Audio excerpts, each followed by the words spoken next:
What's going on, guys, and welcome to the video. So today we are going to be going ahead and taking care of the next part of my 2007 GT500, its differential issues. So I went ahead and got a BMR polyurethane upper bushing. So this is going to replace the stock one. I'm going to go down there in a second and show you guys what I'm talking about. And I was going to do the Shy Performance brace install. However, I came to the realization that I'm pretty sure my wheel bearings are actually on their way out. With the J&M adjustable lower control arms, now that I have pretty much no bushings, I can hear everything going on in the rear diff. And it sounds kind of like a very consistent, if you were to just take a piece of sandpaper and just rub it along one surface and then have that sound increase and decrease in pitch with speed. So I'm 90% sure my wheel bearings are out. I've also went ahead and messed with them, and I can wiggle them back and forth just a hair, which is usually the classic signs. So it's something I didn't really notice before with the with everything there. However, now that I look at it closer, I'm pretty sure that's the problem. So I'm not going to do the brace till after I do those wheel bearings, and those are going to be coming in probably next week at some point, so it might be a minute. However, it is what it is, guys. That's just life. So this rear diff is definitely getting a full-on overhaul, which is nice. Anyway, guys, I'm going to go ahead and bring you into the car and show you where this is going to go and why I'm installing. Alrighty, guys, so if you weren't here last time, those are the adjustable length control arms I'm talking about, and they do work. They got my rear diff back in proper alignment. However, on the test drive, I noticed that I actually definitely had an effect, so I'm going to need to get the get a full-on alignment pretty soon here, because now my steering wheel is cocked off to one side. The bright side is that probably means that it's been off alignment for a long time now, which is good, because that means it didn't just happen when I went racing. So that right there is the factory stock upper diff control arm bushing. So what we're going to do, essentially, is we need to get, so we're going to take off the upper control arm, which is this bolt right here. Then this piece of metal does not get pressed out. There's actually a special tool to press it out. That's not what we're doing, though. All we're replacing is the rubber on the inside. So you may be asking yourself, how the heck am I going to do that? Well, LMR suggests the best way to do it is to go ahead and burn out with a propane torch of some kind the old bushing. So that's exactly what I'm going to do. Sounds super sketchy. However, it is what it is. That's what they say to do. That's what I'm going to do. So I'm going to go ahead and get a jack under here to support the diff up, because once I pull this off, it's probably going to drop down a little bit. And then after that, we're going to go ahead and remove this nut on the end. Hopefully this will slide out nice and easy. If not, well, you'll find out about it. Yeah, guys, that is the current plan.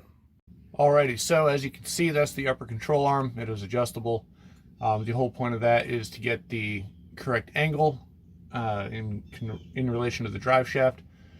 So what I'm going to do, that bolt size is a 22 millimeter, which is nice and convenient, just like the lower control arms were.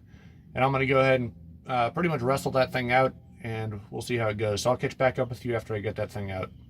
All right, so I got it out pretty easily, but as you can see, I can actually move this bushing. Oh, I don't know if you can see, but a little bit by hand. And there's actually, I don't know, that's just a cover, or if that's actually missing some rubber in there, but bushing has seen better days. The other side looks even worse. I'll just flip you guys around and show you real quick. So that's the other side of the bushing. So definitely has seen some better days. So yeah, we're gonna go and get that guy out, and that is the current plan. Alrighty, so I decided to modify my approach a little bit. Instead of starting out with the torch, because that's actually pretty flammable, I just started doing like a normal actual fire, which is not what I was going for. I was trying to melt it. So what I'm going to do instead is go ahead and get the drill bit and drill, and see if I can drill out as much of that as possible. And then hopefully that'll do it. If you want to know what a drag strip smells like, though, try doing this job with just a torch. Alright, so I got the old one out, and I'm going to be dead honest, this job straight sucks. So this is the old one, as you can see. I got a whole bunch of rubber to clean out still. Pretty much my best friend was a pick and a drill bit to get this stuff out. So I just got to keep plugging and chugging at this thing. But yeah, guys, if you're doing this, you're not super experienced, or you don't want to spend a lot of time underneath your car, this is not a job for you. Alrighty, so I went ahead and ran out and got a wire wheel from Harbor Freight. And as you can see, it actually is cleaning it up beautifully. So that is definitely the way to get the last of that rubber out. I was picking at it for a while and just really wasn't getting anywhere.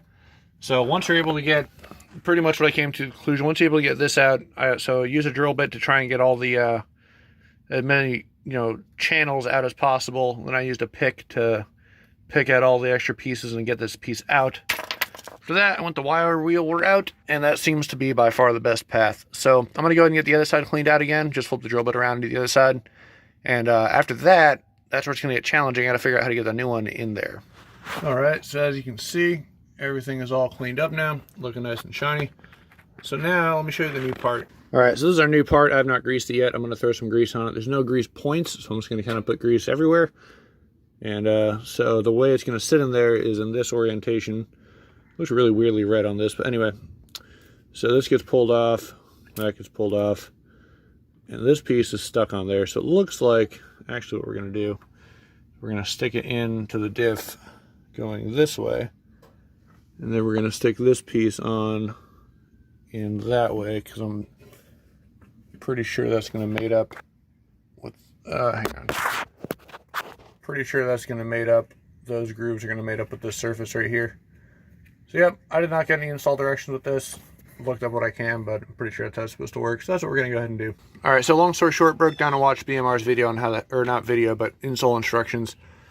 So apparently what you're supposed to do is not install the inner bushing yet, which is, or the inner rod yet. You're just supposed to install this outer piece. You're supposed to take a socket, stick it over top, and push down because there's a hard centerpiece. And then you're supposed to press it in like that, get it fully seated, and then you put the inner metal piece in there, which, bring that up real quick. Just lube this thing up, and then stick that in it. So apparently that's how you're supposed to do it, and that's what I'm going to do, because I got about this far, and then it started pushing the bushing through and just wouldn't quite work out right. So that's, we're going to try this again. Alright, so sorry for the crappy lighting, it's starting to get dark out, but as you can see, pretty much the way I'm doing this, come on thing, focus. Alright, so pretty much what I'm doing is I got the, now that I got the inner one in, I'm using the same C-clamp. I have a 6-inch C-clamp and it seems to be doing the job just great. And I'm pressing in the inner sleeve right now, which is this piece right here. So once that's in, pretty much just grease up the end caps, which is, this is one of them, there's one on the other side. Throw it back in, and then we should be able to pull this arm down over top, throw our bolt back in, I'll get the torque spec, and we should be good to go for the upper control arm. Alrighty guys, so as you can see, it is now installed, and everything's bolted back up. Wasn't able to get a torque wrench up in there, so I just basically cranked on it about as hard as I could, because it's a pretty beefy bolt. And hopefully that'll hold pretty well, but there you have it. So that's the second real part of getting my differential to stop being retarded. And first part was the lower control arms to get everything aligned properly. Second part was getting that upper diff bushing figured out. So that's done. I'm going to be doing wheel bearings next, and then we're going to be installing the diff brace. So for those of you not aware, the diff brace pretty much is going to hook onto these bottom bolts. Has a whole bracket that shoots forward and then up, and looks like I'm going to have to drill out. There's a hole here and a hole on the other side that's going to need to get drilled out for this brace to hook up properly. But it's going to bolt up to there, and then it has arms that shoot off and bolt up to something over here. I think these are going to have to come off. I'm not 100% sure yet. We'll figure that out when the time comes. But yeah, guys, so pretty much that's been the install. It's been a real, honestly, real pain in the butt. Tools you for sure are going to need. 6-inch C-clamp or bigger. A 24 mil socket is what fit over this to be able to press it in. And then a wire wheel and a drill bit really helped get the old rubber out. So that's what I used.